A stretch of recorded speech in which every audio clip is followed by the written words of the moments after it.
Remember this? This was France, August 1944.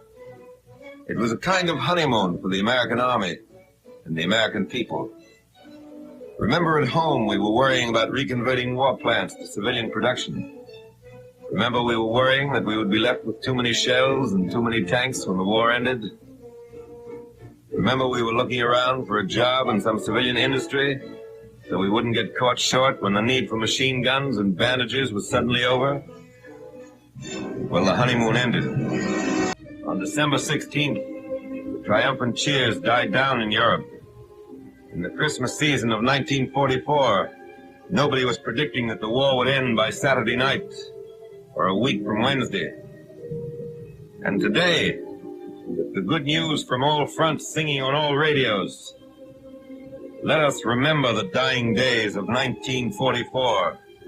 The infantry remembers those days. They were not being reconverted for civilian production.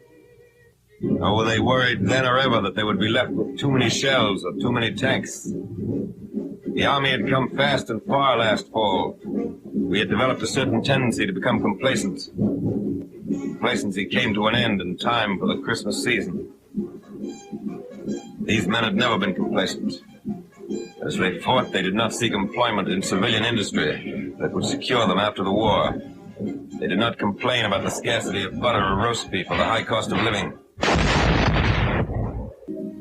In December, we learned all over again the bitter lesson of war. War is conducted in mist and turmoil and uncertainty.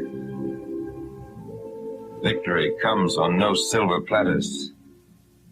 The enemy sells nothing cheaply. The enemy is resourceful, courageous, desperate.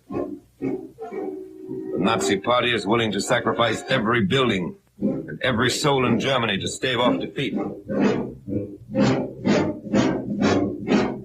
Reserves of men and materiel had been hoarded for the day of counterattack. Under cloudy skies, close-hanging ground mists that defied aerial observation, the very much alive German army gathered its forces in the Forest Isles to strike one strong, decisive blow at the American army. New and refitted divisions were brought up under cover of fog, darkness, and forest. The fury of robot and rocket weapons was unleashed against our front.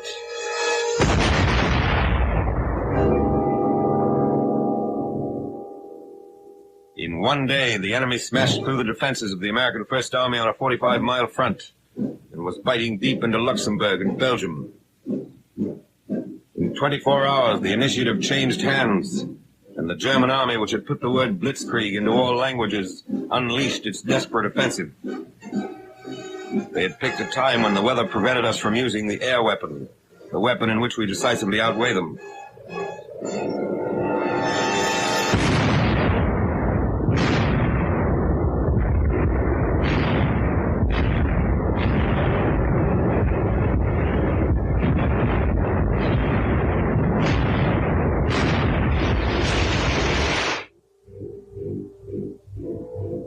This film is being shown for the first time. It was captured from a German cameraman. He had taken it so that the German home front might gloat over the evidence of the success of Rundstedt's attack. In August, it was German convoys that were caught like this along the French roads. Now it was our convoys, ruined, burning where they'd been overrun. The sweat and iron of Detroit and Pittsburgh became the wreckage of Malmedy and Saint-Vite. We lost more than jeeps and half-tracks, tires and shells, tanks and guns. We lost men. 78,000 in dead, wounded, and missing. Unarmed and defenseless American prisoners, comrades of these men, fell to the machine guns of our enemies.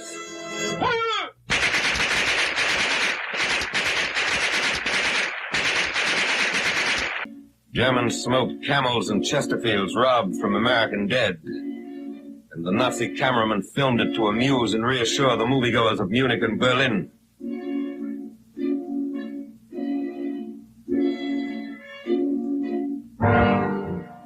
who had not retreated since their arrival in Europe plodded back along the mean roads of winter Belgium. Convoys of trucks streamed to the rear with supplies that had been painstakingly accumulated at forward dumps. Supplies that could not be moved were put to the torch. Millions of man-hours of work could be put in all over again. To stop counterattacks, huge new reserves of supplies are called for. But that is how a war is. Wasteful, unpredictable, uncertain, dangerous, demanding constant wariness, constant preparation for the worst, a constant and unflagging spirit in the face of all alarms and disasters. Gallant American units, surrounded and cut off, fought in a sea of enemy armor.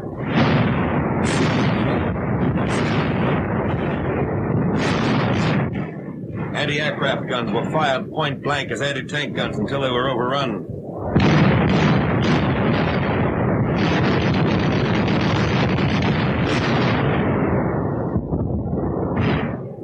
Cooks, bakers, quartermaster, and line of communications troops picked up their rifles and fought tenaciously against Nazi columns.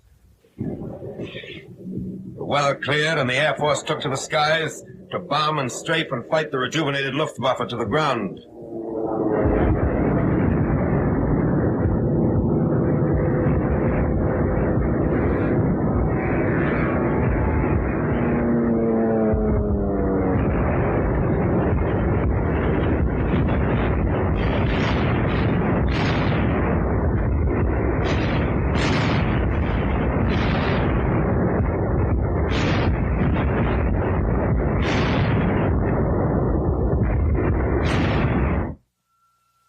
The army held in Belgium. The attack was blunted, the spearhead stopped, the Nazi columns contained and thrown back by men who had flung themselves into the breach.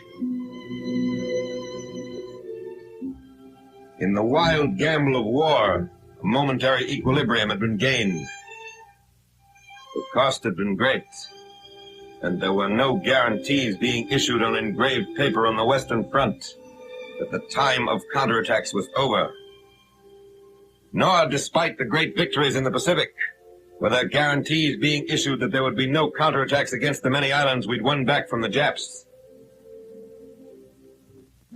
In the general uncertainty of war, one fact remains certain. The enemy is always dangerous. The enemy always wants to kill Americans. The enemy does not slack off. Is the news good from Russia? Remember the lesson of December. Has another Japanese admiral died? Remember the Ardennes forest. Does it look as though finally we can take it easy? Remember the 78,000 Americans lost in the Christmas holidays.